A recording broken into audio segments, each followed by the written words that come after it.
Hey everyone, this is Maggie Marr, CCE-Yates County Promotions and Marketing Coordinator. I'm here at the Penyan boat launch, and although we're actually on the outlet trail with Natural Resource Educator Laura Bailey. Tell me, Laura, what are we doing in the middle of these woods? Hey Maggie, so we are installing a spotted lanternfly monitoring trap. So these traps were created by Department of Ag and Markets and then provided to us from the Finger Lakes PRISM. So PRISM stands for Partnership for Regional Invasive Species Management. And this trap was designed so that we can reduce the amount of bycatch. So what I mean by bycatch is, like, if you were to use like a sticky band or some other forms of traps, you would get stuff stuck on it that you wouldn't want to get stuck, like birds and bats, moths and butterflies. So this trap was designed specifically to catch insects that crawl up and down the trunk of the tree, like spotted lanternfly. So we have it installed on a tree of heaven because tree of heaven is an invasive tree, and it's an invasive tree that's native to Asia, where spotted lanternfly is also native to. So these two species co-evolved with each other. So spotted lanternfly, when it got accidentally introduced into the United States in Pennsylvania in 2012, 13, 14, somewhere in there is when they think it was originally introduced. It found a tree from its native habitat that it needed to feed on and establish a population. So unfortunately, we've got plenty of tree of heaven in the United States, plenty in New York and the Finger Lakes and Yates County as well. It was introduced in the late 1700s, I believe, as an ornamental tree, and has spread throughout much of the United States since then. So we have the trap installed on tree of heaven so that we can monitor for spotted lanternfly. So we don't yet have a known infestation of spotted lanternfly in Yates County, but we have a lot of boater traffic. That's why I selected the boat launch here, is because there's a lot of boater traffic that comes to Keuka Lake from Pennsylvania.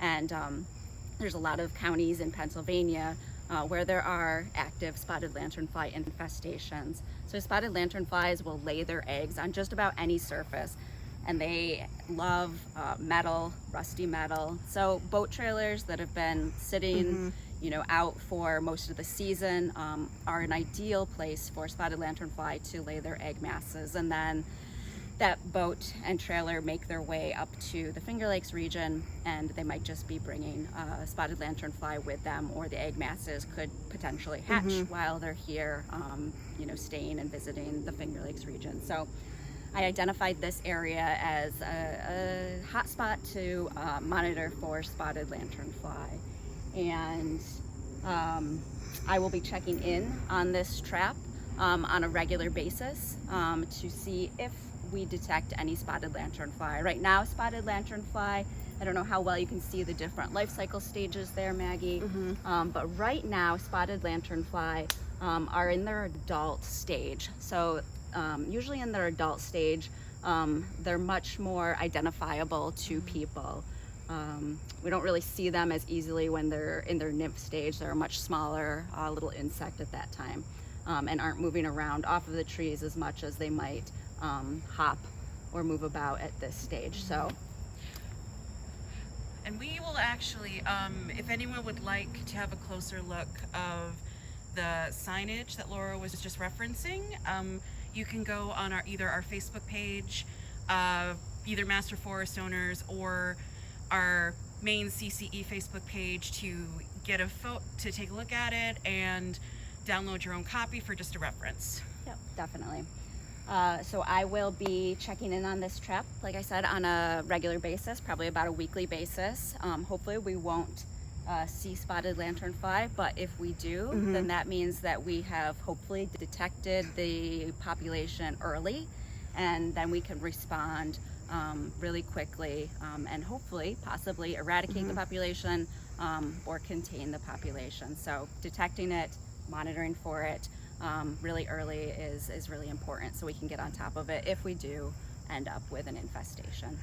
So if anyone were to realize that they have tree of heaven like on their property, are these traps are like easily accessible, or do you need like a special, I mean, what could someone do to protect, to set up a monitoring site on their own trees, basically? Yeah, like I wouldn't recommend, you know, sticky bands or anything like that, because we talked about bycatch. We don't want to be catching things that we don't want to harm.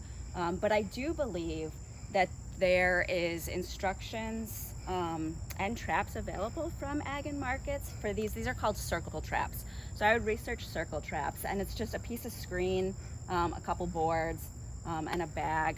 So they may be available. I would do some more research. I'm not positive, but I want to say that when I was looking up how to install these, they were available. No guarantees. But, you know, if you do have Tree of Heaven in your yard, just, you know, checking it on a regular basis for signs of any of those life cycle stages. So this right now, you know, keep an eye out for the adults moving up and down the tree. And then over winter, just keep an eye out for those egg masses. They are, if you experience gypsy moths this year, you're probably familiar now with the gypsy moth egg mass. So the spotted lanternfly egg mass does look similar to the gypsy moth egg mass, about the same size and shape, but the color and the texture of the egg mass is different. So gypsy moth is really tan and velvety. Spotted lanternfly egg masses are more waxy and whitish colored. Oh. But yeah, so if you see an egg mass on the tree, take a closer look to see if it might be spotted lanternfly rather than gypsy moth. Either way, you know, it's with the gypsy moth egg mass, you can go ahead and remove those two, use a putty knife, scrape them into a pail of soapy water, let them soak for a few days, then discard them. If you think that it might be spotted lanternfly rather than a gypsy moth, you could do the same thing. Use like a butter knife or a putty knife, but scrape it into a bag and contact myself or the Department of Ag and Markets so that we can see if it is in fact a spotted lanternfly egg mass. But if at any time, any of those life cycle stages, you think that you see spotted lanternfly, reach out to me or Department of Ag and Markets. You can contact me at the office. You can call 315-536-5123, or you can email me at lb698@cornell.edu, and Maggie will post those in the comments section of this video as well. But please feel free to reach out with any questions about spotted lanternfly, or if you have Tree of Heaven and are interested in management practices or removal efforts for Tree of Heaven, feel free to reach out with questions about that as well. Well, thank you, Laura, for taking the time to hang out with me today. Everyone, again, our contact info will be posted at the end of this video. Please comment, like,